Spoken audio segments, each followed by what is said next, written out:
I pressed the gauze harder against the general's throat, my fingers slick with his blood, and watched recognition flare in his eyes, the same eyes that had watched my execution in my previous life.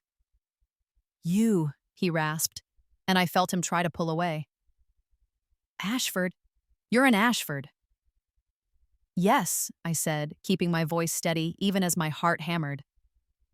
"And if you don't let me save you, General Thorne, you'll bleed out in the next 3 minutes. Your choice."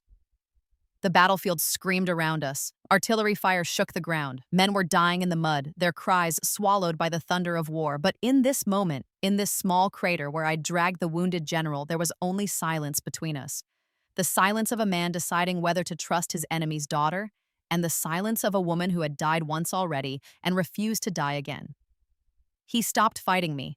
I worked quickly, my hands moving with a confidence that came from knowledge no 23-year-old field medic should possess. Because I wasn't just 23, I was also 34.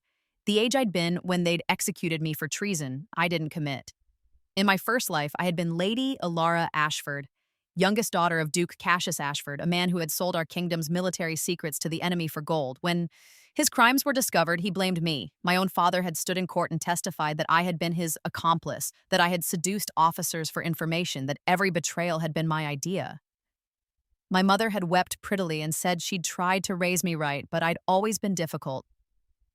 My sister Vivian had looked at me with those cold blue eyes and said nothing, which was worse than any lie. They'd hanged me in the public square. I remembered the rope, the crowd's jeers, General Thorne's face in the front row, hard and satisfied. He'd lost half his regiment because of the intelligence my father had sold. He'd wanted an Ashford to pay. Then I'd woken up as a child again, 10 years old, standing in my bedroom with tears on my cheeks from a nightmare that wasn't a nightmare at all. I'd had 13 years to plan since then, 13 years to watch my family's true nature with clear eyes, 13 years to make different choices. "Hold still," I told the general now, threading a curved needle with practiced efficiency. The shrapnel had torn through the side of his neck, missing the carotid artery by centimeters. Lucky. Or perhaps fate giving me the chance I needed. He watched me work, his face pale but his eyes sharp. "Where did you learn that?" "Field hospital training," I said, which was true. In this life, I'd run away from home at 18, 5 years earlier than my father had orchestrated my debut into society in my first life. I'd forged papers, changed my surname to my mother's maiden name, Laurent, and joined the Royal Medical Corps. I'd spent 5 years in field hospitals, learning surgery from doctors who were too desperate for hands to care about my noble accent or fine features. My family thought I was dead. I'd made sure of that. A faked drowning, a body that was never quite recovered. A tragedy to make my mother look sympathetic. They'd held a beautiful funeral. Vivian had worn black beautifully and accepted condolences with graceful sorrow. I'd watched from the crowd in disguise and felt nothing. "Laurent," the general said suddenly. "Your name, you said it was Laurent when you registered my injury." "Yes, sir." "You're too good at this to be a field medic fresh from training." "I'm not fresh, sir. I've been in the Corps for 5 years." He was quiet while I worked, but I could feel him studying me. General Marcus Thorne was legendary, a commoner who'd risen through pure merit to become the youngest general in the kingdom's history. In my first life, my father's betrayal had destroyed his career. Half his regiment had walked into an ambush. The survivors had whispered that the general had wept over the bodies. He'd resigned his commission in shame.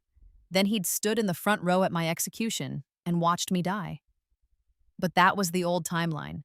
In this one, my father's treason hadn't happened yet. In this one, I'd spent 5 years positioning myself perfectly. I knew every betrayal before it occurred. I knew every secret my family would try to bury. I knew exactly when and how my father would make contact with enemy agents, which battles he'd sabotage, which intelligence he'd sell. And I knew that today, in this battle, General Thorne's adjutant was supposed to save his life, earning a promotion and the general's eternal gratitude.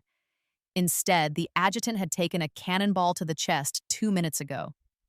I'd seen it happen. I'd been close enough to reach the general first. Some things were destiny. Some things were choice.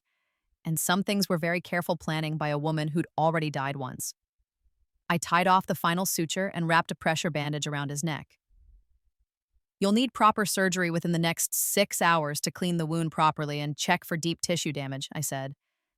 But this will keep you alive until then. You saved my life, he said, and there was something strange in his voice. I'm a medic, sir. It's what I do. No. He pushed himself up to sitting, one hand pressed to the bandage. You dragged me 30 feet through active fire. I was conscious for some of it. You took cover twice, waited for the shelling to pass, then kept moving. You knew exactly where you were going. Because I'd memorized every inch of this battlefield from military reports I'd read in my first life, because I'd known this battle was coming, and I'd volunteered for this specific field hospital assignment, because I'd spent 5 years becoming exactly the person who'd be in exactly the right place at exactly the right moment. But I couldn't tell him that. Training, sir, I said. Now we need to move. This position won't be tenable in— The whistle of incoming artillery cut me off. I threw myself over him instinctively, feeling the impact as shrapnel tore through the air above us.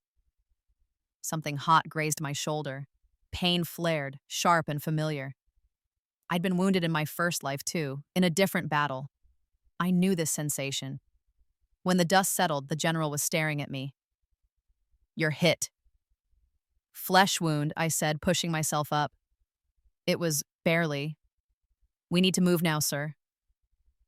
He let me help him to his feet, but I could see the calculation in his eyes. He was a brilliant tactician. He was already adding things up, noticing inconsistencies. I'd have to be more careful. We made it back to the medical tent just as the kingdom's forces pushed the enemy into retreat. Around us, the organized chaos of battlefield medicine unfolded. Doctors shouted for supplies. Wounded men screamed or prayed or bled in silence. The smell of blood and antiseptic and smoke choked the air. I'd spent 5 years in this environment. I moved through it like a ghost, efficient and calm. I triaged, I assisted, I held hands when men died because there was nothing else to do. And through it all, I felt General Thorne's eyes on me. He should have been evacuated to the rear hospital. He refused. He stayed in the medical tent, his neck bandaged, watching me work. Other officers came to check on him. He waved them away. His gaze never left me. Finally, near midnight, when the last of the critical patients had been stabilized, he approached me. Walk with me, Medic Laurent. It wasn't a request. I followed him outside into the cool night air. The battlefield was quiet now, except for the distant sounds of burial details at work. Above us, stars shone with indifferent beauty. You're going to tell me the truth now, he said quietly. All of it. Sir, You knew exactly where I'd be hit. You were moving toward my position before I went down. I saw you. My blood went cold. I'd been too confident, too precise. The problem with knowing the future was that sometimes your knowledge showed. You're too educated for a field medic, he continued. Your accent slips sometimes. Pure nobility. Your surgical technique is better than most doctors I've seen. And there's something in your eyes when you look at me. Not admiration, not fear. Something else. Recognition. He stepped closer and I smelled blood and smoke and something underneath that was just him. You're running from something, he said. Or someone. And whatever it is, it's big enough that you'd rather risk your life in a war zone than face it. He was too clever. He'd always been too clever. In my first life, it was part of why he'd been so dangerous, a commoner with the tactical genius to threaten the established noble families. My father had feared him. That's why destroying him had been part of the plan. I could lie. I was good at lying now, 13 years of practice. But I looked at him, and saw something I'd forgotten from my first life. I'd been so focused on his face in the crowd at my execution, on his satisfaction at seeing an Ashford punished, that I'd forgotten what came before. I'd forgotten the younger General Thorne, before tragedy hardened him, before betrayal made him cruel. This version of him was still reachable. I'm running from my family, I said, which was true. They're not good people, sir. I'd rather die in honest combat than live under their control. Your family has that much power? Yes. He studied me for a long moment, then, What's your real name? I can't tell you that. Can't or won't? Both. He nodded slowly as if this confirmed something he'd already suspected. You're noble born, high nobility from your accent. The medical corps doesn't do thorough background checks on volunteers, too desperate for bodies. You forged papers. I said nothing. Silence was safer than lies. I should report you, he said. Falsifying military documents is a serious crime. Yes, sir. But you saved my life. And you're a damn good medic. We need damn good medics. Hope flickered in my chest, small and dangerous. So here's what's going to happen, General Thorne said. You're going to continue serving as Medic Laurent. You're going to keep your secrets. And in exchange, you're going to serve in my personal staff medical unit. I need people I can trust, and anyone running from noble family politics is someone who won't be easily bribed or threatened by the court. It was perfect. It was better than perfect. Access to the general's inner circle, trust, proximity, everything I needed to prevent the betrayals that would come. Yes, sir, I said, Thank you, sir. Don't thank me yet. Being close to me makes you a target. There are people who'd love to see me fail. People who think a commoner has no business commanding armies. His smile was sharp. People like whatever noble family you're running from, I'd wager. If only he knew. I can handle it, sir. I believe you can, Medic Laurent. He turned to go, then paused. One more thing. That wound on your shoulder, get it properly cleaned and dressed. That's an order. Yes, sir. I watched him walk away, his figure disappearing into the darkness. Then I let myself breathe. Phase 1 complete. I'd saved him. I'd earned his trust. I'd positioned myself exactly where I needed to be. Now came the hard part. The next 6 months passed in a blur of battles and medical tents, of learning the general's staff and habits, of carefully, meticulously gathering the evidence I'd need. Because that was the true advantage of Rebirth, not just knowing what would happen, but knowing how to prove it. In my first life, my father's treason had been discovered too late. By the time military intelligence realized they had a leak, dozens of soldiers were dead, and my father had already planted enough false evidence to frame me. He'd been careful, clever, insulated by wealth and noble privilege. But I knew his patterns now. I knew exactly when he'd make contact with enemy agents. I knew which officers he'd bribe, which servants he'd use as go-betweens, which codes he'd employ in his letters. More than that, I knew about the ledger. My father kept meticulous records of every transaction, every bribe, every secret sold, not out of sentimentality, but out of paranoia. He'd always feared his partners would betray him, so he maintained detailed evidence as insurance. In my first life, he'd hidden this ledger so well that even when he framed me, military intelligence never found it. He'd destroyed it the moment I was arrested, eliminating the only proof of his crimes. But I knew where he kept it. I'd discovered it accidentally in my first life, months before everything fell apart, while searching my father's study for a book. I'd been too naive then to understand what I was seeing, too foolish to take it seriously. Not this time. General Thorne's medical unit traveled with him everywhere, which meant I was there for every strategy meeting, every intelligence briefing, every discussion of enemy movements. I watched and listened and learned. And slowly, carefully, I began to notice the patterns. Small things. A battle plan that seemed sound but was subtly flawed in a way that would lead to casualties. Intelligence that arrived just a little too late to be useful.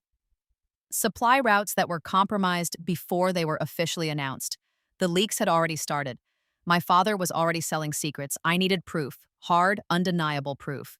But I also needed to be smart about this. If I moved too quickly, if I showed my hand too soon, my father would destroy the evidence and pin everything on someone else. Probably me, if he ever discovered I was alive. The breakthrough came during a brief period of leave. The army had pushed deep into enemy territory and needed time to resupply and fortify positions. Most of the officers returned to the capital for a few weeks. I requested leave as well, claiming family matters to attend to. General Thorne looked at me strangely when I submitted the request. I thought you were running from your family. I am, sir, but there's something I need to retrieve from their house, something important. Is this going to get you killed?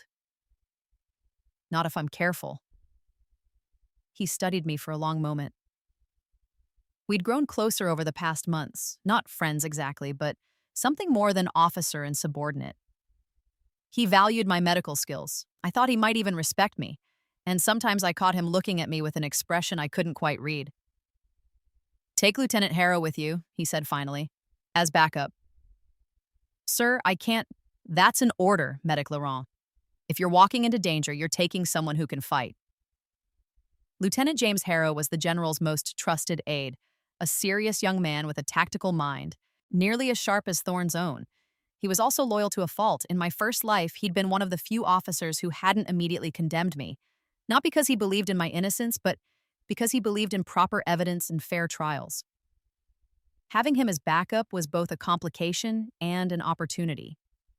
We traveled to the capital in disguise, me as a governess, Harrow as my brother. The city was exactly as I remembered it.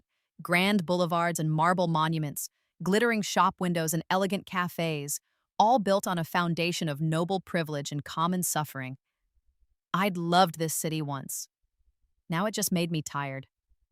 The Ashford mansion stood in the noble district, massive and imposing. Looking at it made my chest tight with old rage, old grief. This was where I'd grown up, where my father had taught me to dance and my mother had criticized my posture and my sister had stolen my toys and blamed me for breaking them, where they'd decided I was expendable. That's your family's house? Harrow said quietly. We were watching from a cafe across the street. I knew you were high nobility, but that's significant wealth. Yes. And you walked away from all of it. I walked away from what it cost to keep it. I took a sip of tea, watching the servants move behind the windows. My family isn't good people, Lieutenant. The money is stained. He didn't press further. That was one of the things I liked about Harrow. He understood boundaries. We watched for 3 days, learning the household patterns. My father kept to a strict schedule. Meetings in the morning, lunches with other nobles, evenings at his club. My mother spent her time on charitable committees that were really just excuses to gossip and scheme. My sister Vivian was engaged now to some earl's son, a strategic marriage that would further elevate the family's status. None of them knew I was alive. None of them suspected I was watching. On the 4th day, when I knew my father would be at Parliament and the rest of the family would be out for an afternoon garden party, I made my move. Getting into the house was easier than it should have been. I'd grown up there. I knew which servants could be bribed, which windows had faulty locks, which hallways the guards didn't patrol regularly. Harrow stayed outside as lookout while I slipped in through the music room window. The house smelled the same. Beeswax and roses and my mother's favorite perfume. It made my stomach turn. My father's study was on the 3rd floor behind a locked door that I'd watched him open 1,000 times. I knew the combination. My hands shook as I worked the lock. Not from fear, but from rage so old and deep it had calcified into something cold and hard in my chest. The door opened. I stepped inside. The study was exactly as I remembered. Dark wood paneling, leather chairs, bookshelves crammed with volumes my father had never read but kept for appearance's sake. His desk sat before a window overlooking the gardens, massive and imposing. Behind the desk was a painting of my grandfather, Duke Ashford III, stern, disapproving, dead for 20 years. In my first life, I'd discovered the ledger hidden behind that painting. I'd been looking for a particular book on botany for my studies. The book wasn't there, but when I'd moved the painting slightly, I'd felt a draft. Investigation had revealed a hidden compartment in the wall. I'd opened it out of curiosity and found my father's ledger. I'd flipped through it, confused by the codes and numbers and names. I'd been about to put it back when my sister had walked in. I'd hidden it quickly, made up some excuse about looking for father's reading glasses. Vivian had looked at me suspiciously but said nothing. I'd forgotten about it a week later. By then, I'd been too distracted by my upcoming debut, by the pressure to find a suitable husband, by my mother's constant criticisms. By the time I understood what I'd seen, it was too late. Now I moved to the painting with purpose. Lifted it carefully off its hooks, found the hidden latch. The compartment opened. Inside was a leather-bound book, innocuous looking. I pulled it out with shaking hands and opened it to a random page. June 15th. Contact with E via intermediary. M. Information regarding 3rd Regiment deployment to Eastern Border. Compensation, 500 gold crowns. June 23rd. Intelligence regarding supply routes provided to E agent in exchange for continued support of tariff legislation.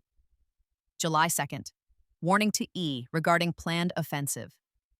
Compensation, 1,000 gold crowns plus guarantee of family holdings protection in event of invasion. Page after page of treason. Dates, amounts, specific pieces of intelligence sold, everything documented in my father's own hand. It was perfect. It was exactly what I needed. I heard footsteps in the hallway. My blood went ice cold. The household was supposed to be empty. I'd verified the schedule 3 times. The footsteps grew closer. I shoved the ledger into my bag, replaced the painting, and looked frantically for an escape route. The window was too high. The door was the only exit, and someone was about to walk through it. I pressed myself against the wall beside the door, pulling a scalpel from my medical bag. It was a terrible weapon, but it was all I had. The door opened. Absolutely certain you saw someone enter? That was my mother's voice, sharp with suspicion. Yes, my lady, I saw movement in the study window. A servant. Male. One of the footmen. Father's study is locked. No one should be able to. My mother stepped through the doorway. I moved before she could turn, clamping one hand over her mouth and pressing the scalpel to her throat. Don't scream, I whispered. Don't move. She froze. I could feel her heart racing against my palm. The footman appeared in the doorway. His eyes went wide. I adjusted my grip so he could see the blade. Back away slowly, I said. Tell the guards there was a false alarm, a bird at the window. Do it now or I'll cut her throat. He stumbled backward, pale and terrified. I heard him calling down the hallway, his voice shaking. False alarm, just a bird. Everything's fine. When his footsteps faded, I released my mother slightly. She gasped for air. You're going to turn around slowly, Maki, I said. No sudden movements. She did, and when she saw my face, the color drained from hers. Alara? It came out as a whisper. But you're dead. You drowned. We buried you. You buried a body, I said. No, not me. I watched her process this. Shock, confusion, and then, and this was what made me hate her most, calculation. Not relief that her daughter was alive, not joy. Calculation about what my survival meant for the family's plans. Does your father know? She asked. No one knows, and no one is going to know. I was never here. Alara, darling, whatever you think happened, don't. The word came out sharp as broken glass. Don't pretend you care. Don't pretend any of you ever cared. I know what you are. What all of you are. Her face hardened. There was my real mother, not the gentle society lady who threw charity galas, but the cold, calculating woman who'd raised me to be a pawn in her social games. You always were too sensitive, she said. Too emotional. That's why you never understood how the world really works. I understand perfectly. Father sells military secrets. You help him maintain his respectable cover. Vivian plays the perfect daughter while you both groom her for an advantageous marriage. And I was supposed to be another piece on your board, married off to whoever would give father the most political leverage. That's what noble daughters do, Alara. That's how families maintain power. That's treason. And when I'm done, everyone will know it. Something flickered in her eyes, fear. What did you take from the study? Insurance? Alara, please, whatever you think you're doing, it will destroy all of us. The family name is already destroyed. You just don't know it yet. I stepped back toward the window. I'm going to give you a choice, Mother. The same choice you gave me when you stood in court and said nothing while Father testified I was a traitor. You can scream for the guards right now, and I'll make sure this ledger reaches military intelligence by morning. Or you can let me walk out of here and maybe Maybe I'll show mercy when the time comes. You wouldn't dare expose your own family. I already died once because of this family. I have nothing left to lose. We stared at each other across the study. All the years of criticism and disappointment and conditional love crystallized into this moment. My mother, who'd taught me to curtsy and pour tea and smile at important men. My mother, who'd watched them execute me and shed pretty tears for the cameras. She stepped aside. I climbed out the window and onto the ledge, then down the trellis I'd used as a child when sneaking out to read in the gardens. Harrow was waiting in the alley behind the mansion, his hand on his sword. "Did you get it?" he asked. I held up the bag containing the ledger. "Everything we need." "You're bleeding." I looked down. In my haste climbing down the trellis, I'd torn my hand open. Blood dripped from my palm. I hadn't even felt it. "I'll live, I said. We need to move now." We were halfway back to our inn when I realized my hands were shaking. Not from fear, from the raw, terrible satisfaction of finally taking something back from the people who'd taken everything from me. General Thorne studied the ledger in silence for a long time. We were in his private quarters at the military headquarters outside the capital. Harrow stood guard outside the door. I sat across from the general and watched him read through page after page of my father's treason. Finally, he looked up. His face was unreadable. "Where did you get this?" "From my father's study." "Your father," he said slowly, "is Duke Cassius Ashford." There was no point denying it now. "Yes?" "And you're Lady Alara Ashford, who supposedly drowned 6 months ago." "Yes."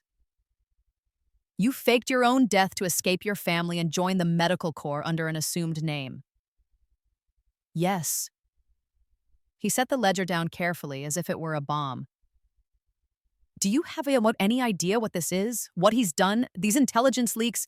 His voice went rough with fury. "Half my regiment died in that ambush at Thornfield Pass. We walked into it blind because someone sold our battle plans to the enemy. And according to this, it was your father."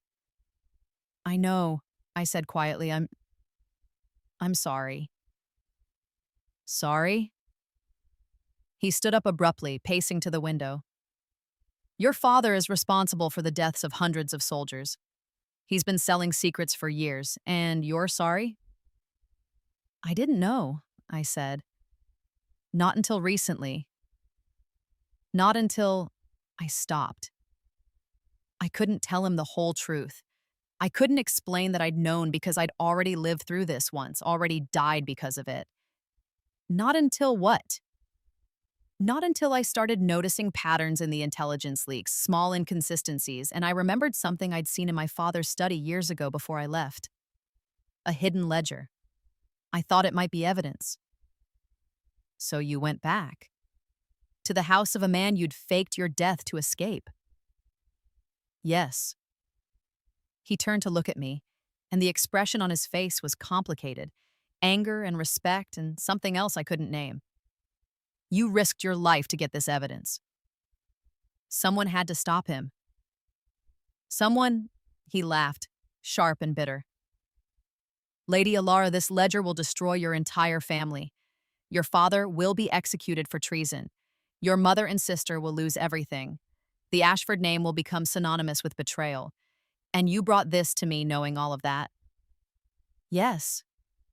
"Why?" "Because I'd already lost everything once. Because I'd died for crimes I didn't commit while the real traitor walked free.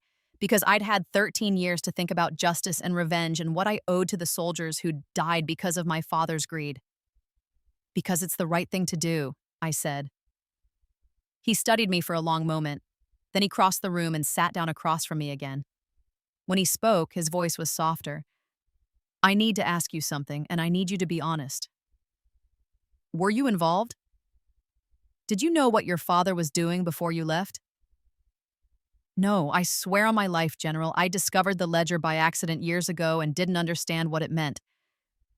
By the time I realized I was already gone, I only went back because I knew it would still be there." "And your mother and sister?" My mother knew. She always knew. My sister, I hesitated. I don't think she understood the full extent, but she knew something was wrong and chose not to ask questions. Complicit, either way. Yes. He was quiet for a moment, then, what do you want me to do with this? The question surprised me. Sir? This is your family, your evidence. You risked everything to get it. So I'm asking you, what do you want me to do? In my first life, no one had asked what I wanted. They'd arrested me, tried me, and executed me without caring that I was innocent, without caring that I was afraid, without caring at all. Now General Marcus Thorne, the man who'd watched me hang, was asking me what I wanted. I want justice, I said, for everyone he's hurt, for all the soldiers who died. I want him to face trial and punishment for his crimes. I want the truth to come out, even if it destroys you in the process. I'm already dead, sir. Lady Alara Ashford drowned 6 months ago. I'm just Medic Laurent now. Except you're not. You can't disappear again after this. The moment this ledger goes to military intelligence, they'll investigate everyone connected to the Ashford family. They'll discover your faked death. They'll question everything. He was right. I'd known this was a possibility, but I'd been so focused on getting the evidence that I hadn't thought through the aftermath. The moment my father was arrested, the investigation would uncover everything. Then I'll face it, I said. Whatever happens, it's worth it to stop him. General Thorne looked at me for a long moment. Then he did something I didn't expect. He smiled. You're either the bravest person I've ever met or the most foolish. Possibly both. He picked up the ledger. I'll take this to military intelligence tomorrow. I'll tell them it came from an anonymous source initially, but that I've verified the authenticity. That should give you some protection. Sir, you don't have to. Yes, I do. You saved my life, Medic Laurent. You brought me evidence of treason that will save countless more lives. The least I can do is try to keep you from being arrested in the process. Thank you. Don't thank me yet. This is going to get ugly. Your father has powerful friends. When this comes out, there will be people who try to discredit the evidence to claim it's forged or politically motivated. You need to be prepared for that. I'd lived through worse. I'd been executed in a public square while crowds jeered. I could handle a scandal. I'm prepared, sir. Good. He stood, offering me his hand. Then let's make sure justice is served. I took his hand. His grip was firm and warm and steadying. For just a moment, I let myself believe that maybe this time, things would be different. That maybe this time, I wouldn't have to face everything alone. The arrest of Duke Cassius Ashford sent shockwaves through the kingdom. One moment, he was one of the most powerful nobles in the realm, and the next, military police were dragging him from his home in chains while crowds gathered to watch. The ledger was damning, undeniable, written in my father's own hand and corroborated by financial records and testimony from servants who'd been threatened into silence. Military intelligence moved quickly once they had the evidence, arresting not just my father, but the officers he'd bribed and the intermediaries he'd used. My mother and sister were brought in for questioning. Mother maintained her innocence with theatrical tears and claims of ignorance. Vivian said nothing, her face a perfect mask of shocked betrayal. Neither of them implicated the other, but I knew the truth. I'd lived through it once already. The trial was set for 3 weeks later. The kingdom demanded a public accounting, and the king, wanting to prove that even the highest nobility weren't above the law, agreed to an open tribunal. I watched from the gallery wearing my medical uniform and the name Laurent. No one recognized me. Why would they? Lady Alara Ashford was dead, and I was just another soldier in a sea of uniforms, come to watch justice be served. My father stood in chains before the tribunal. He looked smaller than I remembered, older. In my first life, he'd stood in the same courtroom and condemned me with cold precision. Now he was the one defending himself, and I could see the fear in his eyes. Good. The prosecution laid out the case methodically. The ledger entries, the financial transactions, the dates of intelligence leaks matched with the dates of battles gone wrong. They called witnesses, officers who'd taken bribes, servants who'd carried messages, enemy agents who'd been captured and offered immunity in exchange for testimony. Through it all, my father maintained his composure. He denied everything, claimed the ledger was forged, that enemies were framing him, that he'd always been loyal to the crown. Then they called their final witness. The tribunal calls Medic Ilara Laurent to the stand. I stood, walked down to the witness box, felt every eye in the courtroom on me. The prosecutor was a sharp-faced woman named Colonel Vasquez. She'd been one of the officers most affected by my father's leaks. Her entire battalion had been decimated in an ambush. She had personal reasons to want justice. Medic Laurent, she said, please state your relationship to the defendant. He's my father. The courtroom erupted. Gasps and shouts and the thunder of the judge's gavel demanding order. My father's face went white. In the gallery, I saw my mother and sister. They'd been allowed to attend, staring at me in shock and horror. Order! The judge shouted. Order in this court! When the room finally quieted, Colonel Vasquez continued. You are Lady Ilara Ashford, daughter of the defendant, reported dead 6 months ago? I am. And you faked your death to escape your family? Yes. Why? Because they were going to use me as a scapegoat for crimes I didn't commit. Because I'd already died once and I refused to die again. Because I'd been given a second chance and I wasn't going to waste it. But I couldn't say any of that. Because I discovered evidence of my father's treason, I said, my voice steady. And I knew that if I confronted him directly, he would find a way to silence me. He's done it before to others who threatened him. So I disappeared. I made him think I was dead so I could gather the evidence needed to stop him. That's a lie, my father shouted from his seat. She was always unstable, always dramatic. This is revenge for some imagined slight. The defendant will remain silent, the judge said coldly. Colonel Vasquez approached me. Lady Ilara, can you explain how you obtained the ledger that forms the core of our case? I remembered seeing it years ago before I left. I was looking for a book in my father's study and accidentally discovered a hidden compartment behind a painting. Inside was this ledger. I didn't understand what it was at the time. I was young and naive. But later, when I began to notice patterns in military intelligence leaks, I realized what I'd seen. So I went back to retrieve it. And you brought this evidence directly to General Thorne? Yes. I'd been serving in his medical unit. I trusted him. Why General Thorne specifically? Because he'd lost men to my father's betrayal. Because I knew he would act on the evidence rather than bury it for political convenience. Because in another life he'd watched me die, and I needed him to see the truth this time. Because he lost half his regiment to an ambush that was caused by leaked intelligence, I said. I knew he would take it seriously. I knew he would demand justice for his men. Colonel Vasquez nodded. She turned to address the tribunal. The prosecution would like to note that Lady Ilara had everything to lose by coming forward. She could have destroyed the ledger, protected her family name, and continued her life in anonymity. Instead, she chose to expose her own father's crimes, knowing it would bring scandal and ruin to her family. This speaks to both her credibility and her courage. Objection, my father's lawyer said, standing. My client contends that the ledger is a forgery, created by his daughter as an act of revenge. She admits to faking her own death, to falsifying military documents, to breaking into private property. Her entire testimony is suspect. The ledger has been authenticated by 3 independent experts, Colonel Vasquez said.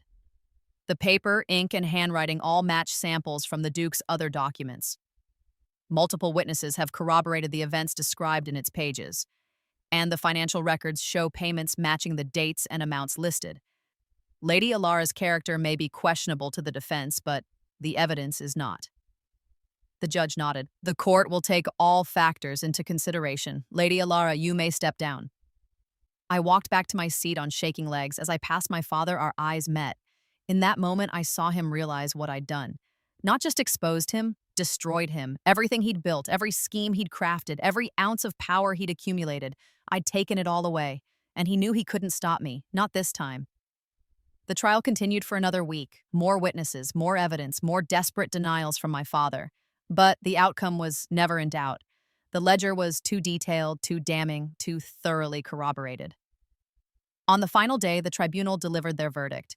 Duke Cassius Ashford, this court finds you guilty of high treason, conspiracy to commit murder, bribery of military officers, and selling state secrets to enemy forces. You are hereby sentenced to death by hanging, to be carried out within the fortnight. Your titles are stripped, your lands and assets forfeited to the crown. Your name will be entered into the rolls of traitors, and your family name is hereby attainted. My father screamed, raged, swore revenge even as guards dragged him away. I sat in the gallery and felt nothing, justice. Finally. My mother and sister were convicted as accessories. My mother for knowingly aiding the treason, my sister for accepting bribes and failing to report her father's crimes. They weren't sentenced to death, but they lost everything. Their titles, their wealth, their place in society. They were forbidden from using the Ashford name and exiled from the capital. I watched them led away in chains and felt a grim satisfaction. In my first life, they'd stood in court and destroyed me with their silence. Now they knew how it felt. After the trial ended, I stood outside the courthouse in my medical uniform, breathing in the cool evening air. It was over. I'd done it. I'd exposed the truth and seen justice served. Alara, I turned. General Thorne stood behind me, out of uniform for once, wearing simple civilian clothes. Sir, I said automatically, I think you can call me Marcus now. You're technically not under my command anymore. What do you mean? Military intelligence wants to question you about how you obtained the ledger. Breaking into a noble's house, even your father's, is still illegal, and falsifying your military service documents, they can't ignore that. My stomach dropped. I'd known this was coming, but hearing it still hurt. I understand. But, he continued, I've spoken to some people, called in some favors. General Wickham owes me for that business in the Eastern Campaign, and Colonel Vasquez was very impressed by your testimony. We've arranged for you to be granted clemency in exchange for your cooperation and service. Clemency? You'll be discharged from the medical corps. That's unavoidable given the falsified documents. But you won't face criminal charges, and you'll receive a full pardon for the break-in given the circumstances and the critical nature of the evidence you obtained. Relief flooded through me. Thank you. I don't know what to say. You don't have to say anything. He stepped closer. I've also arranged for your legal name to be changed to Alara Laurent. The Ashford name is attainted, so you can't use it anyway. But Laurent suits you. It's who you've been for the past 6 months, who you chose to be. You didn't have to do all this. Yes, I did. You saved my life, Alara, and you saved countless other lives by stopping your father. The kingdom owes you a debt. He paused. I owe you a debt. You don't owe me anything. I disagree. He was very close now, close enough that I could see the scar on his neck where I'd stitched him back together. I've been thinking a lot about what you said. About being dead, about having nothing to lose, about choosing justice over family. Sir, Marcus, I watched you work for 6 months, Alara. Watched you save lives, watched you risk everything for people who didn't even know your name. And then I watched you walk into that courthouse and destroy your own family because it was the right thing to do. Do you have any idea how rare that is? How extraordinary? I didn't know what to say. No one had ever called me extraordinary. In my first life, I'd been disappointing, difficult, disposable. In this life, I'd been trying so hard to just survive that I hadn't thought about being anything else. I'm not extraordinary, I said quietly. I'm just someone who died once and didn't want to waste her second chance. His expression shifted, confusion, curiosity. What do you mean, died once? I'd said too much. The words had slipped out, born of exhaustion and relief, and the strange intimacy of this moment. Nothing, I just mean metaphorically. Lady Alara died when she drowned. I got a second chance to be someone different. He studied me, and I could see him trying to puzzle something out, but finally he let it go. Well, whoever you are now, I'd like to get to know her better. He offered me his arm. There's a decent tavern near here. Let me buy you dinner. Consider it payment for saving my life. I should have said no. I should have walked away, kept my distance, protected the secrets I couldn't afford to share. But I was tired of being alone, tired of carrying everything by myself. So I took his arm. The next 2 years passed in a strange new rhythm. Without the medical corps, I needed a new purpose. Marcus, and it felt strange to call him that, but he insisted, helped me set up a private medical practice in the capital. I served veterans primarily, soldiers who'd been wounded in combat and needed ongoing care. Word spread quickly. The medic who'd exposed the traitor Duke, who'd saved General Thorne's life, who'd spent 5 years in field hospitals, she was accepting patients. Soon I had more work than I could handle. I loved it. Every patient saved felt like a repayment of the debt I owed to the soldiers who'd died because of my father's treason. Every life I preserved was a small act of atonement. Marcus visited often. At first, it was professional. He'd stop by to check on wounded soldiers from his regiment. But gradually, the visits became more personal. We'd have dinner, talk about medicine and military strategy and philosophy. He told me about his childhood as a blacksmith's son, about fighting his way up through the ranks. I told him carefully edited stories about my childhood, leaving out the parts that didn't make sense without explaining the rebirth. I liked him more than I should. In my first life, I'd seen him as an enemy, the general who'd rejoiced at my execution. But this version of Marcus, the one I'd saved and protected, was different, kinder, still brilliant, still driven, but without the bitterness that had hardened him after tragedy. Sometimes I wondered if saving him had changed more than just his survival. If preventing my father's betrayal from destroying his career had changed who he became. "You're thinking too hard," Marcus said one evening. We were having dinner at my practice, a simple meal of bread and stew eaten in my consultation room. "You get this look on your face when you're thinking too hard, like you're solving a puzzle no one else can see."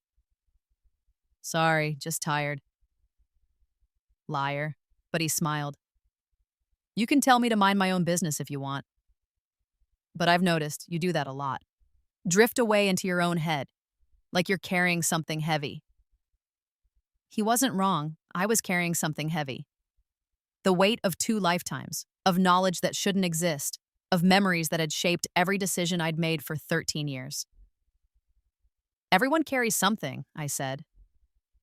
"True, but most people don't carry it alone." He set down his spoon and looked at me seriously.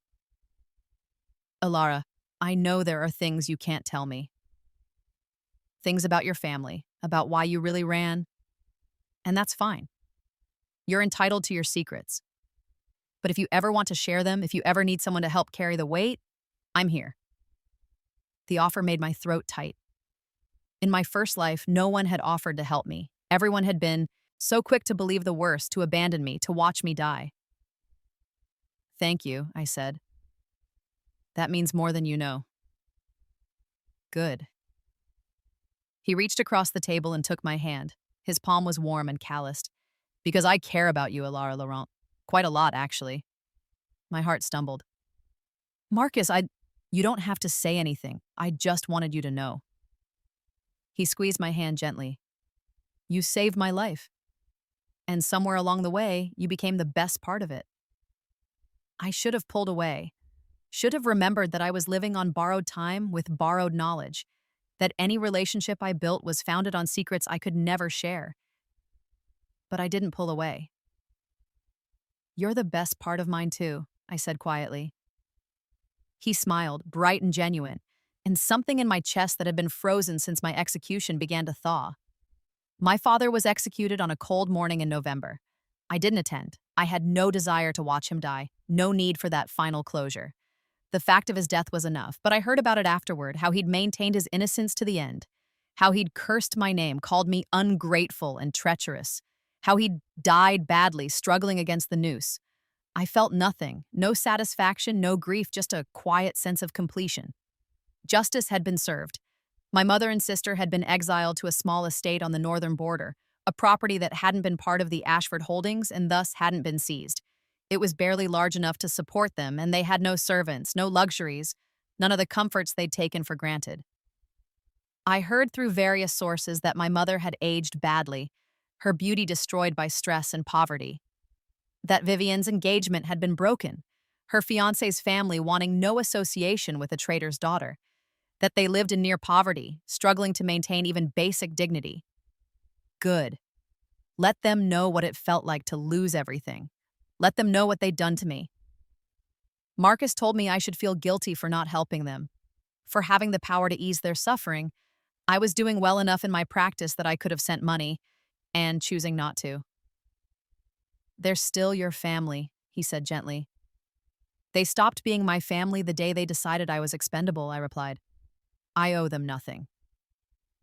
He didn't push. That was one of the things I loved about him. He respected my boundaries even when he disagreed with my choices. Yes, loved. I'd fallen in love with Marcus Thorne and I hadn't meant to, hadn't planned for it. In my first life, he'd been my enemy. In this life, I'd saved him as part of a larger plan to prevent my father's treason. I'd never expected to actually care about him. But I did. Deeply, terribly, wonderfully. He proposed on a spring evening 2 years after the trial. We were walking through the royal gardens, watching the cherry blossoms drift on the wind. Elara Laurent, he said, dropping to one tease, knee in the path.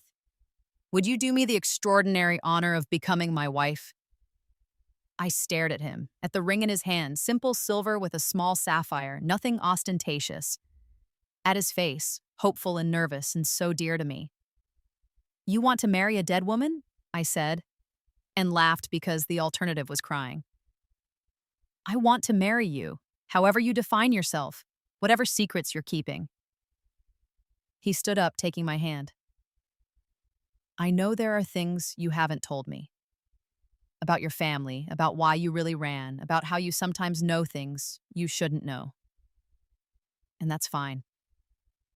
I don't need to understand everything about you to know that I love you, that I want to spend my life with you. Marcus, you can say no. I'll understand if you do, but I'm asking anyway because life is short and uncertain, and I don't want to waste the time we have. His grip tightened. You saved my life, Elara. Let me spend the rest of it trying to make you happy. I thought about my first life, about dying alone, unmourned, unloved, about spending 13 years planning revenge and protecting myself and never letting anyone close. I thought about this life, about the clinic I'd built, the patients I'd saved, the difference I'd made, about Marcus's visits and his terrible jokes, and the way he looked at me like I was something precious, about the possibility of happiness I'd never thought I deserved. Yes, I said, yes, I'll marry you. He kissed me there in the garden under the cherry blossoms, and for the first time since my rebirth, I felt like I was truly alive. We married in a small ceremony with only close friends attending. General Wickham gave me away. Colonel Vasquez cried, which surprised everyone, including herself. Lieutenant Harrow served as best man and made a surprisingly emotional toast about courage and second chances. I wore a simple dress, not the elaborate gown I'd planned for my debut in my first life. We exchanged vows in a small chapel, promising to love and support each other through whatever came. And when the priest pronounced us married, when Marcus kissed me as his wife, I felt something I'd thought was lost forever. Hope. We settled into married life easily. Marcus was away often on military assignments, but he always came home. And when he did, we'd sit up late talking about his campaigns and my patients, about philosophy and ethics, and whether the world was getting better or worse. I never told him about the rebirth. How could I? It was too strange, too impossible. He'd think I was mad. But sometimes I wondered if he suspected something. He'd catch me staring into space with a haunted expression, or I'd accidentally reference something I shouldn't know, and he'd give me that puzzled look. He never pressed. He'd made a promise to love me despite my secrets, and he kept it. 3 years after our marriage, I received a letter. The handwriting was shaky, the paper cheap. It took me a moment to recognize my sister's hand. Elara, mother is dying. Consumption, the doctors say. She has perhaps a month left. She's asking for you, begging for you. I know you have no reason to come. I know what we did to you, or rather what we failed to do. We stood by while father destroyed you, and then we mourned you falsely when we thought you were dead. I don't expect forgiveness. I don't even think I deserve it, but mother is suffering. And in her lucid moments, she weeps for you. She says your name over and over. She says she's sorry. I'm sorry too, for what it's worth. I was young and scared, and I chose wrong. I chose our father over my sister, and I've regretted it every day since. You don't owe us anything, but if there's any mercy in your heart, please come. Let mother see you one last time. Let her make her peace before she dies.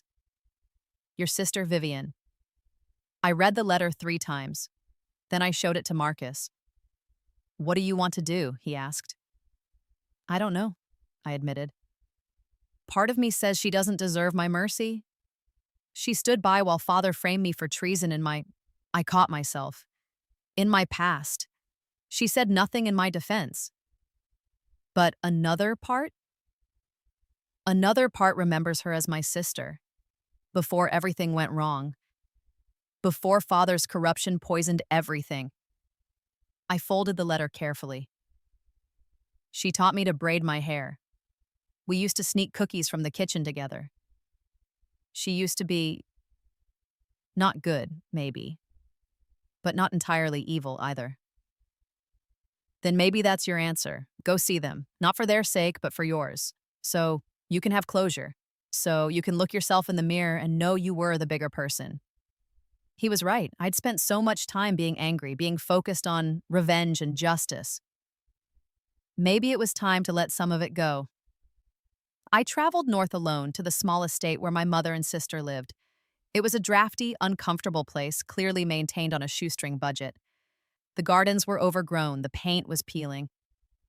Vivian met me at the door. She'd changed dramatically, no longer the polished society beauty, but a woman worn down by hardship. Her dress was patched, her hands rough from work.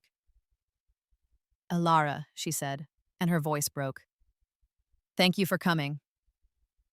How is she? Fading. She's lucid today, but she's very weak. The doctors say it won't be long now. I followed her upstairs to a small bedroom. My mother lay in a narrow bed, her face drawn in gray. She looked decades older than she was, consumed by illness and regret. When she saw me, tears spilled down her cheeks. Elara, my daughter, you came. I came, I said, sitting beside the bed. I'm so sorry.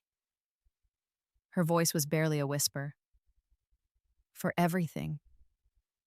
For not protecting you. For choosing your father over you, for being too weak and too ambitious to do what was right. I'd imagined this moment countless times over the years. In my fantasies, I'd been cold, unforgiving. I'd made her beg for forgiveness and then denied it. Her. I'd made her feel the pain she'd caused me. But looking at her now, this broken, dying woman, I felt only pity. I'm not going to say it's okay, I said quietly, because it wasn't. What you did, what father did, what all of you did, it destroyed me. I had to become someone else entirely to survive it. I know. But I'm not going to let it destroy me anymore. I'm not going to carry this hatred for the rest of my life. I took her hand. It was cold and thin, barely more than bones. I forgive you, Mother. Not because you deserve it, but because I deserve peace. She wept then, harsh sobs that shook her frail body. Thank you, oh thank you. I stayed with her until she fell asleep. Then I joined Vivian downstairs in the small sitting room.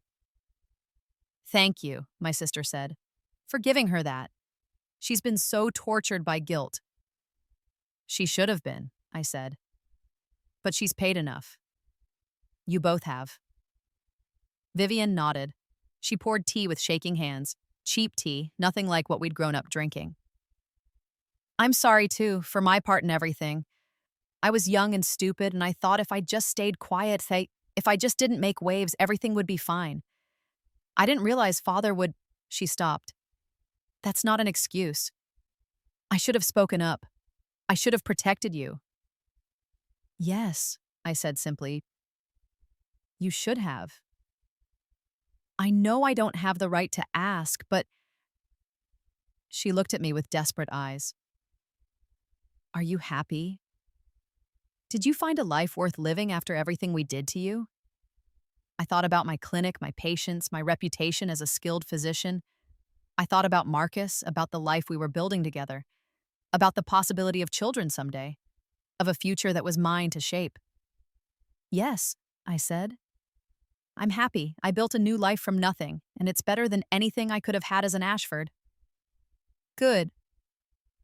She smiled, sad and genuine. That's good. You always deserved better than our family could give you.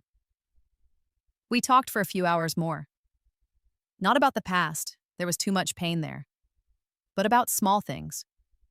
Her attempts at gardening, my work at the clinic, the weather, inconsequential matters that let us be sisters again for just a little while.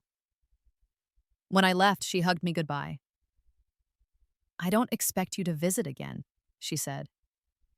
I know we don't deserve your time or attention, but thank you for this. Thank you for not letting us die completely alone. Take care of yourself, Vivian, I said. I rode home feeling lighter. I'd confronted my past and chosen mercy over vengeance. It felt right. It felt like finally closing a door that had been open for too long. My mother died 2 weeks later. Vivian sent a brief note informing me of the death and thanking me again for coming. She didn't ask me to attend the funeral, and I didn't offer. Some doors, once closed, should stay closed. 5 years into our marriage, I discovered I was pregnant. The news terrified and thrilled me in equal measure. I'd died once without ever experiencing motherhood. Now I had the chance to bring new life into the world, to raise a child the right way, with love and support instead of manipulation and conditional affection. Marcus was overjoyed. He'd been promoted to field marshal by then, the youngest in the kingdom's history. And his success combined with my medical practice meant we were comfortable, secure. We could give our child everything. Our daughter was born on a spring morning, tiny and perfect and screaming her fury at the world. We named her Helena, after Marcus's mother. Holding her for the first time, feeling her warm weight in my arms, I wept, not from sadness, but from overwhelming gratitude. In my first life, I'd died young and alone. In this life, I had a husband who loved me, work that mattered, and now a daughter to raise. I'd been given a second chance, and I'd made something beautiful from it. Helena grew into a bright, curious child with her father's strategic mind, and what Marcus insisted was my stubbornness. She wanted to know how everything worked, why people did what they did, what made the world turn. I taught her medicine. Marcus taught her tactics. Together, we taught her ethics, compassion, the importance of standing up for what was right, even when it was difficult. She would never be used as a pawn. She would never be disposable. She would grow up knowing she was loved unconditionally, that her worth wasn't tied to her usefulness. She would have the childhood I'd deserved. When Helena was 3, Marcus came home from a military intelligence briefing, looking troubled. What's wrong? I asked. There's a new threat emerging on the eastern border. A warlord who's been consolidating power, building alliances. Intelligence thinks he might be planning an invasion within the next year or two. My blood went cold. I knew this. In my first life, this warlord, Lord Craven, had invaded successfully because my father's intelligence leaks had weakened the kingdom's defenses. The war had been brutal, costly. Thousands had died. But in this timeline, my father was dead. His treason had been exposed and stopped. The kingdom's intelligence network was intact. Do we have good intelligence on his movements? I asked carefully. Better than usual. Without the leaks we dealt with years ago, our spy networks have been able to operate effectively. He smiled grimly. Thanks to you, we're in a much stronger position than we would have been. Thanks to us, I corrected. You're the one who brought the evidence to military intelligence. You're the one who made sure justice was served. We're a good team, he agreed, pulling me close. In war and in peace. The warlord invaded 18 months later, but this time, the kingdom was ready. Our forces weren't walking into ambushes. Our supply lines weren't compromised. Our defensive positions hadn't been betrayed. The war was still hard. War always is. But we won, decisively within 8 months, with a fraction of the casualties my first life had seen. Marcus distinguished himself repeatedly. his tactical brilliance earning him new honors and the king's personal gratitude.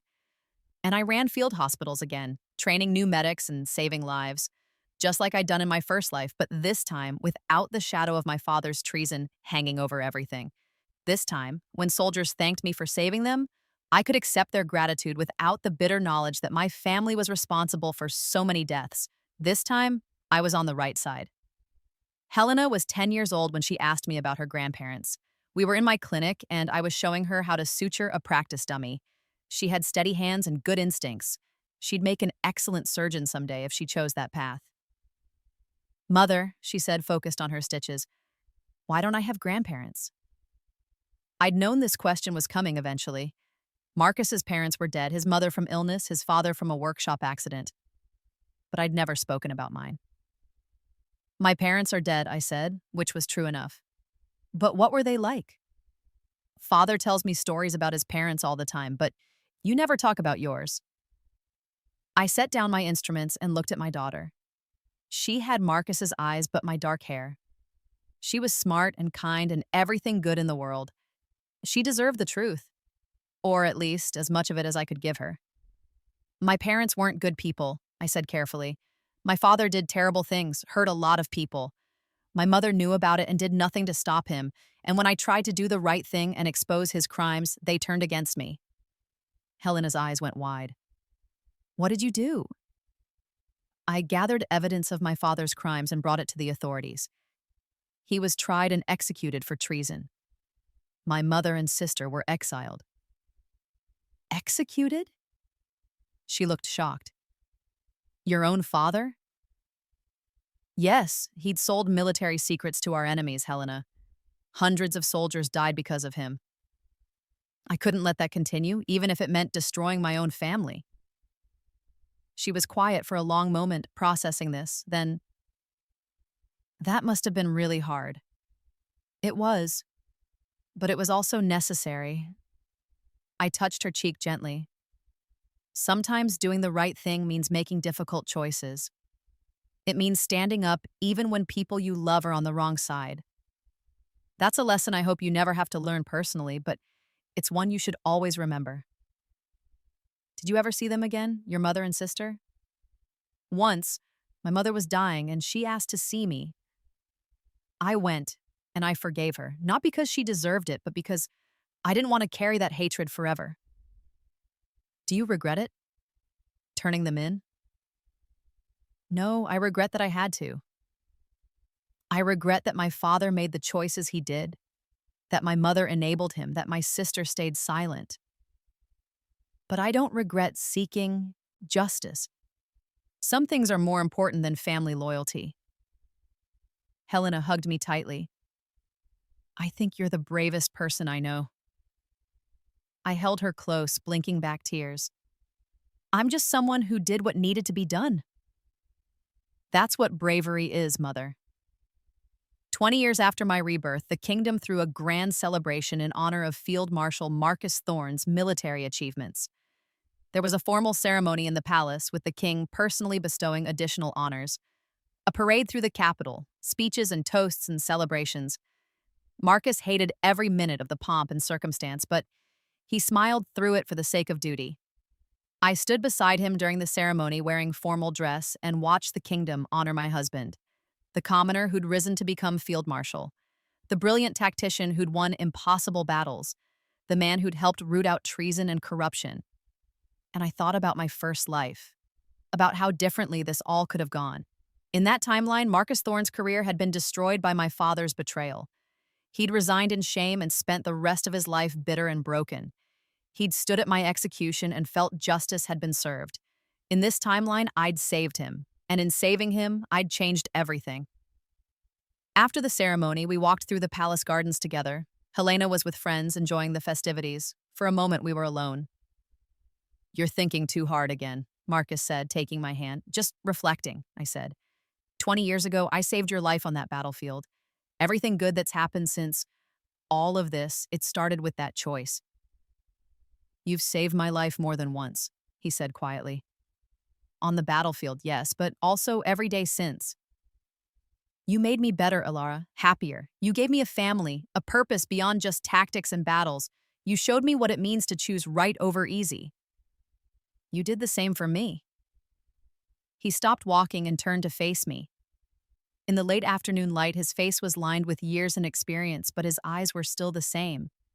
Warm, kind, looking at me like I was something precious. I need to tell you something, he said. Something I've suspected for years but never said. My heart skipped. What? I think there's more to your story than you've told me, more than just running from a corrupt family. Sometimes you say things, small things, that don't quite add up. You know things you shouldn't know. You make decisions with a certainty that suggests you've lived them before. He squeezed my hand. I think whatever you went through was worse than you've ever admitted, worse than you can explain. And I think you carry scars I can't see. I couldn't breathe. He knew. He didn't know the details, couldn't possibly guess the truth about Rebirth, but he knew I was keeping something big. Marcus, I'm not asking you to tell me, he said quickly. I'm just saying I know. And whatever it is, whatever you can't explain, it doesn't change anything. I love you, I trust you, and I'm grateful every day that you chose to save my life on that battlefield, chose to trust me with your father's ledger, chose to build a life with me. Tears spilled down my cheeks. I love you too, so much. I know. He pulled me close and I rested my head against his chest, listening to his heartbeat. Strong, steady, alive. Because I'd saved him. Because I'd changed everything. I'm an old woman now, looking back on a long and full life. Marcus died 5 years ago, peacefully in his sleep after a brief illness. Helena has children of her own, grandchildren who call me Gran and ask me to tell them stories about the old days. I tell them about the war, about medicine, about the importance of standing up for what's right. I tell them about their grandfather, the greatest man I ever knew. But I don't tell them everything. I don't tell them that I've lived 2 lives, that I died once in a public square, hanged for crimes I didn't commit while crowds jeered and my family watched. I don't tell them that I was given an impossible gift, rebirth with memory intact, and that I used it to save lives and seek justice. I don't tell them that every good thing in my life, every moment of happiness, was built on the foundation of that second chance. Some secrets are meant to be kept, but sometimes late at night I think about my first life. About Lady Alara Ashford, who died young and alone and unmourned. And I think about Alara Laurent, who lived to be old and loved and surrounded by family. They're the same person. They're completely different people. And I'm grateful for both of them. The girl who suffered and the woman who survived. My father's execution changed the kingdom. The exposure of his treason led to massive reforms in how noble families were monitored, how military intelligence was protected, how justice was administered. Dozens of other corrupt nobles were exposed and punished. The system wasn't perfect, but it was better, and all of it started because a dead woman came back to life and decided to choose differently. All of it started because I saved the general who would have watched me die. Justice was served, vengeance was achieved, but more than that, I built something, a life worth living, a family worth loving, a legacy worth leaving. In my first life, I was a victim. In my second, I became a survivor. And then I became something more. Helena visits me every week now, bringing her children, my grandchildren. Little Marcus, named for his grandfather, who's already showing signs of his namesake's tactical brilliance. And Lily, only 6, who shadows me around my small garden asking endless questions about plants and medicine. Today, as we sit in my modest parlor, I sold the large house after Marcus died, preferring something cozier. Helena studies me with an expression I've seen before. It's the same look Marcus used to give me when he suspected I was keeping secrets. Mother, she says carefully, I found something while organizing grandmother's papers. My blood runs cold. Grandmother? Your mother. When she died, apparently some of her effects were preserved by Aunt Vivian. After Aunt Vivian passed last year, they were sent to the Royal Archives as part of the historical record of the Ashford treason case. As your daughter, I was granted access. I hadn't known Vivian was dead. We'd exchanged a handful of letters over the years, brief, formal, mostly around holidays. The last one had come 3 years ago. I'd assumed she was still alive in that small northern estate, living out her days in quiet obscurity. What did you find? I ask, though part of me doesn't want to know. Helena pulls out a folded letter, yellowed with age. This was addressed to you. Your mother wrote it days before she died, but apparently never sent it. Or perhaps she sent it and it was returned. I don't know, but I think you should read it. My hands shake as I take the letter. The handwriting is my mother's, but shakier than I remember even from that final visit. I unfold it carefully. My dearest Alara, I am writing this knowing I may not have the courage to send it, but needing to put these words on paper regardless. You came to me in my dying days and offered forgiveness I did not deserve. You held my hand and gave me peace. I want you to know that gift sustained me through my final weeks. I died easier because of your mercy. But there is something I never told you. Something I discovered too late to change anything, but that you deserve to know. In the months after your death, I grieved deeply, not just for losing you, but for my part in driving you away. I began to investigate more carefully, asking questions I should have asked years earlier. And I discovered that your father had been planning something worse than even his treason. He had been preparing to frame you, Alara, not just as an accomplice, but as the primary conspirator. He had forged documents in your hand, created false testimony, built an entire case that would have painted you as the mastermind behind his intelligence leaks. He planned to sacrifice you to save himself, and God forgive me, I knew. Not all the details, but I knew he was preparing to use you somehow, and I said nothing. I told myself I was protecting the family, protecting Vivian's future. I told myself many lies. When you drowned, there was a terrible moment when I wondered if somehow you had known. If you had discovered his plans and chosen death over the horror of what was coming. It haunted me. Then you appeared in that courtroom, alive and fierce and righteous, and you destroyed him before he could destroy you. And I realized you did know. Somehow, you knew exactly what he was planning. You knew and you outsmarted him. I don't know how you knew. I don't know how you could have discovered his plans or predicted his moves so perfectly. But watching you testify, seeing you produce that ledger at exactly the right moment, I understood that you had been playing a longer game than any of us realized. My brilliant daughter, my brave daughter. You saved yourself, and in doing so, you saved others from your father's evil. I don't expect you to forgive me for my original sins, staying silent, choosing wrong, being too weak to protect you. But I want you to know that I saw you clearly at the end. I saw what you had become, what you had survived, what you had built from the ashes of our family's corruption. I am so very proud of you. I die knowing that despite everything we did to you, despite all the ways we failed you, you became someone extraordinary, someone good, someone who chose justice over family, truth over comfort, mercy over vengeance. You are better than all of us. You always were. Be happy, my daughter. You earned it. With more love than I ever showed you in life, your mother. I read the letter 3 times, tears streaming down my face. Helena watches me quietly, letting me process. She knew, I finally whisper. She figured it out. Figured what out, mother?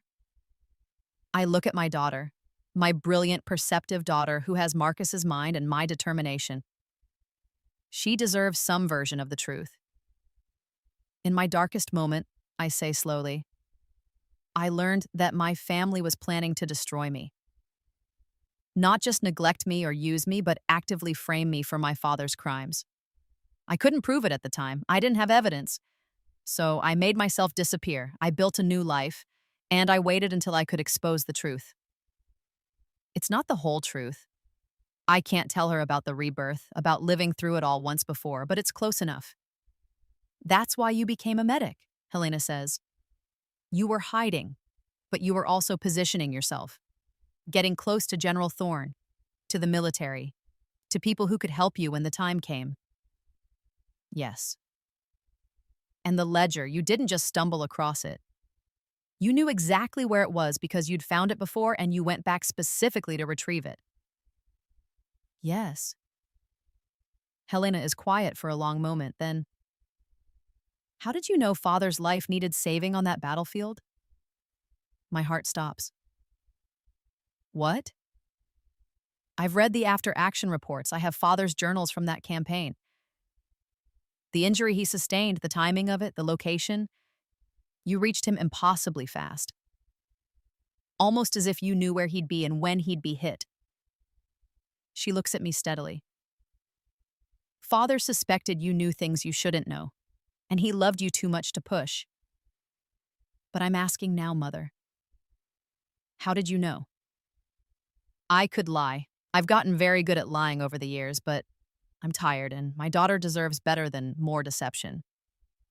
I can't explain it in a way that will make sense, I say quietly. But I knew because I'd already lived through it once. I died, Helena. I was executed for my father's crimes. And somehow, I don't understand how, I woke up as a child again with all my memories intact. I got a second chance. And I used it to change everything. I expect disbelief, skepticism, maybe concern for my mental state. Instead, Helena nods slowly. That explains so much. The way you've always seemed older than your years. The certainty in your decisions. The way you and Father fit together so perfectly, like you'd known him much longer than the timeline suggested. She reaches over and takes my hand. Did it hurt? Dying the first time? Yes, I whisper. Very much. And you've carried that with you all these years. Alone. I couldn't tell anyone. Who would believe me? Father would have, Helena says firmly. If you'd told him, he loved you enough to believe anything. Maybe, but I was afraid. Afraid he'd think I was mad or cursed or dangerous. I squeeze her hand. You believe me? Mother, you turned against your own family to serve justice. You saved hundreds of lives as a medic. You built a medical practice that serves veterans with skill and compassion. You raised me to value truth and honor above all else. Why wouldn't I believe you when you tell me something impossible? She smiles. Besides, I've always known you were extraordinary. This just explains why. We sit together in comfortable silence. Outside, I can hear the grandchildren playing in the garden, their laughter bright and carefree. What will you do with this knowledge, Omas? I finally ask. Nothing. It's your story to tell or keep secret as you choose. Helena pauses. But I think you should write it down. Not for publication, for family. So that someday, when my children are grown, they can understand what their grandmother survived, what she overcame, the impossible things she did. No one will believe it. It doesn't matter if they believe it. What matters is that it's true. That it happened. That you lived it. Helena's voice is fierce. You changed the world, Mother. You saved Father's life, exposed a traitor, reformed the kingdom's intelligence systems, trained generations of medics, raised a family, and you did it all starting from death itself. That story deserves to be remembered. So I'm writing it now. These words you're reading. This is me, Alara Laurent, formerly Alara Ashford, telling my story in full for the first time. I don't know if anyone will believe it. I don't know if it matters. What matters is that I lived 2 lives. In the first, I was a victim of my family's corruption, destroyed by their greed and ambition. In the second, I became the architect of my own salvation. I saved General Marcus Thorne on a battlefield, not just because I needed his help, but because I couldn't bear to watch another good person be destroyed by my father's evil. I exposed my family's treason, not just for revenge, but because hundreds of soldiers deserved justice. I built a new life, not just to survive, but to prove that I was more than the sum of my family's sins. And I learned something that my mother understood at the end. Mercy is not weakness. Forgiveness is not surrender. And sometimes the strongest revenge is living well. My father died as a traitor, his name forever stained. My mother died in exile, broken by guilt. My sister lived out her days in obscurity and poverty. They all paid for their crimes, but I lived, I loved. I built something beautiful from the ruins of my first life. I became a healer instead of a victim, a wife instead of a pawn, a mother instead of a casualty. a woman who chose her own path instead of following the one laid out for her. That is my revenge. That is my victory. Not that they suffered, though they did, but that I thrived. I'm 83 years old now. My hands shake with age, my eyes are dim, my body is failing. I won't live much longer, but I'll die in my own bed, surrounded by people who love me, with a legacy of lives saved and justice served. In my first life, I died at 34 on a scaffold, alone and afraid. In my second life, I'll die at 83, at peace. That's what a second chance gave me, not just more years, but better years. Not just survival, but purpose. Not just existence, but life itself. And if somehow, impossibly, there's a third chance, another rebirth, another impossible gift, I hope I use it as well as I use the second. But I don't think there will be. I think this is my final chapter, and I'm content with that. I changed the story. I rewrote the ending. I took a narrative of betrayal and tragedy and transformed it into one of justice and hope. That's enough. That's everything. Helena finds me in my garden on a warm autumn afternoon, 3 months after our conversation about the letter. I'm teaching Lily how to identify medicinal herbs, showing her which leaves to harvest and which to leave for next season. Mother, Helena says gently, "But there's someone here to see you." I look up, confused. I'm not expecting visitors. A young woman stands at the garden gate. She's perhaps 25, with dark hair and nervous eyes. She's dressed simply but well, and she carries herself with a kind of careful dignity.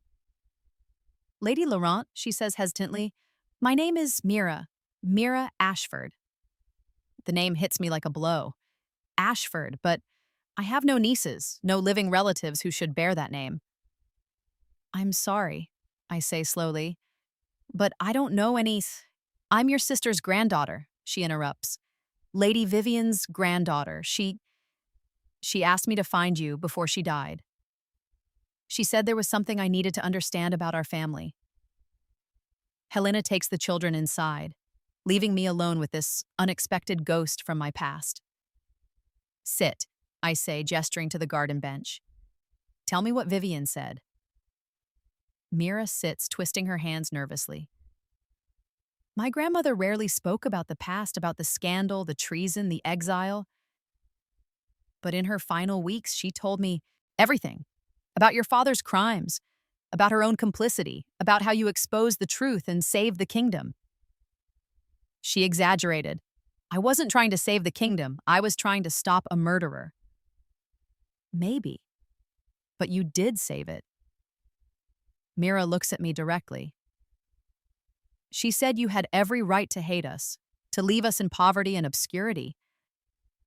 But she also said you came to her when our great-grandmother was dying. You offered forgiveness when you could have offered cruelty, and she never forgot that. It was a long time ago. She wanted me to find you because she wanted our family to remember that we came from both darkness and light, that we're descended from both the traitor Duke and the woman who stopped him.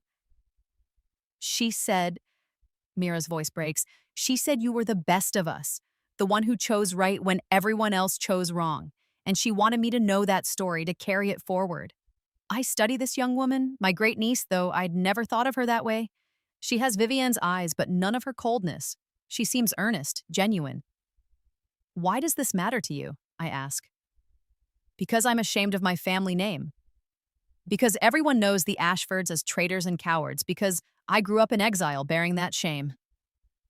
She looks at me with desperate hope. "But if I'm also descended from you, from someone brave and good, then maybe we're not just the family that betrayed the kingdom. Maybe we're also the family that saved it." Something in my chest loosens. I'd never thought about it that way. I'd spent so long focused on my father's evil and my own survival that I'd never considered what my story might mean to future generations. "Your grandmother, Vivian, she was complicated," I say slowly. "She made terrible choices, but at the end, she tried to do better. And apparently she raised a granddaughter who cares about honor and truth. That's worth something." "Will you tell me your story?" Mira asks. "All of it?" My grandmother said there was more to it than the court records show, that you somehow knew things you shouldn't have known, that you were always 3 steps ahead of everyone else. I look at this young woman, this unexpected connection to my past, and I make a decision. Yes, I say. I'll tell you. All of it. Even the parts no one will believe. And I do.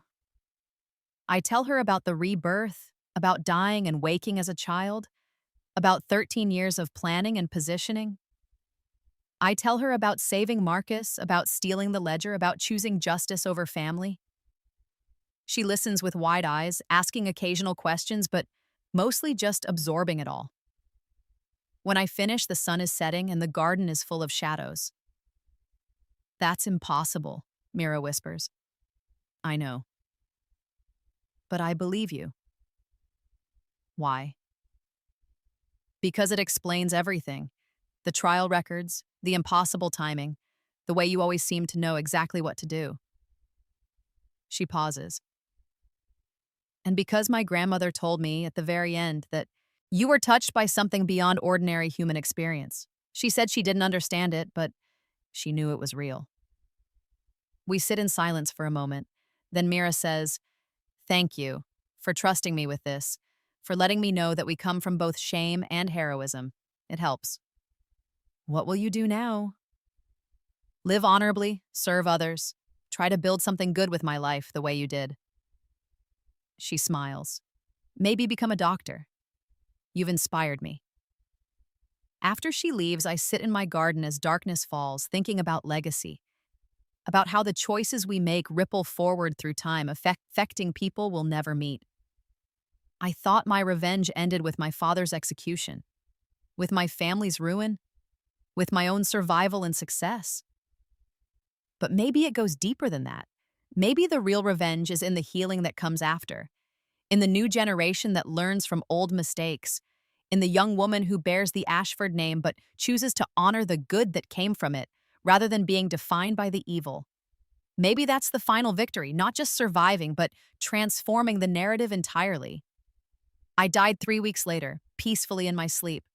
I dreamed I was back on that battlefield, young again, pressing gauze to Marcus's throat while artillery screamed overhead. But this time, when he looked at me with recognition and fear, I smiled. "Don't worry," I said. "Everything's going to be all right. I've already lived this. I know how it ends." "How does it end?" he asked. "Happily," I said. "Improbably, impossibly, but happily. We both survive. We both get to live." And then I woke up, not on the battlefield, not as a child, but in a place beyond time. A space of pure light and peace. There was no third rebirth. No return to the world. Just rest, finally. Completely rest. I'd lived twice. I'd died twice, and both times I'd faced it with courage. The first death had been the end of a tragedy. The second was the completion of a story well told. I had no regrets. I had changed everything that needed changing. I had loved deeply and been loved in return. I had raised a daughter who would carry forward my values. I had healed hundreds of patients and trained dozens of medics. I had stopped a traitor and reformed a system. I had lived not one life, but two. And the second had been worth all the pain of the first. As I faded into whatever comes after, I thought of Marcus, of Helena, of my patients and my students and all the lives I'd touched. And I thought of myself, both versions, the girl who died on a scaffold and the woman who lived to be old and loved. "You did well," I told her, told myself, told the universe. "You took an impossible gift and used it for good. You chose mercy over cruelty, justice over revenge, hope over despair. You won." And with that final thought, I let go. The story of Alara Ashford, who died young and unmourned, was over. The story of Alara Laurent, who saved a general and changed Osquiata, kingdom, was complete. Both stories were mine, both lives were real, and together they made something beautiful. Epilogue, found among Lady Alara Laurent's papers after her death. To whoever reads this, if you've made it this far, you know my secret. You know about the rebirth, about the second chance I was given. You might wonder if it was real or if I was simply mad. You might search for evidence, for proof, for some way to verify the impossible. It doesn't matter. What matters is this: we all get chances to choose differently, to stand up when it's easier to stay silent, to seek justice when it's safer to look away, to offer mercy when revenge would be simpler. I got an extraordinary second chance, a literal rebirth with full memory. But in some ways, every day is a second chance. Every moment is an opportunity to choose who we want to be. I chose to be someone who fought back against corruption, who saved lives instead of taking them, who offered forgiveness instead of holding grudges forever, who built something good from the ruins of something terrible. You can make those same choices without dying first. You can be brave without having lived twice. You can change your story without needing magic or miracles. That's the real lesson of my impossible life. We are all capable of rebirth, of transformation, of becoming more than our circumstances dictate. You don't need to die to be reborn. You just need to choose differently than you did yesterday. So, choose well, choose bravely, choose with compassion. And if you ever find yourself on a battlefield, literal or metaphorical, reaching for someone who's bleeding, save them. Even if they're your enemy, even if it's hard, even if no one will ever know, because sometimes saving one life changes everything. Trust me, I know. Lady Alara Laurent, formerly Ashford field medic, physician, wife, mother, and woman who lived twice.